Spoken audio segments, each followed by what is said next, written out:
You're going to be switching TNA to high definition. Oh gosh. I've had conversations with people who were with WWE when they made that switch, and I forget the number, but it was a staggering dollar amount that was required for this. Just all new sets and cameras, and the way everything is produced had to change. And, we've heard a bunch of specific examples over the years of guys who would use self tanner, and now all of a sudden with HD, boy, that started to look pretty rough at times. Tell me about the transition from standard television to high definition television for TNA. Okay. From my perspective, I was, I'm going to give you're going to ask me what time it is. I'm going to tell you how to build a clock on this one. No, the quick version is I was always engaged, even at Channel 5 Studios, how these 3 cameras, 4 cameras, this and that. Then I went to, the Tennessee and Texas, and we're on ESPN, creating that. And it's kind of the same thing, but it's just produced different and all that. But that's a nationally syndicated show, the ESPN USWA Texas shows. Then you move to WWE, and that's a global show, and that's a whole different world. Titan Studios and all, so all along the way, I got my education for the most part on how television's produced and shot, and it's a lifetime of experience. When I guess you could say the FCC, they're the ones, I may be wrong on that, Conrad, but whoever made the decision that all programming has to convert to HD, whatever that ruling was. Okay. So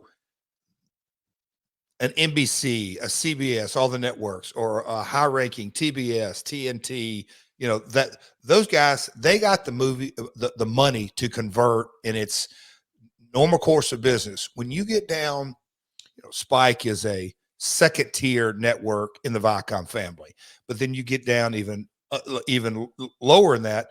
It was a real issue. I mean, to go back into this era, I mean, it was, like you said, enormously expensive. It was a real process. And so when it came to, little old TNA, who had been on Spike not that long, scratching and clawing, we understood real quick. We hired an outside firm and our studio, and it's an education process, but and Spike leaned into it for us.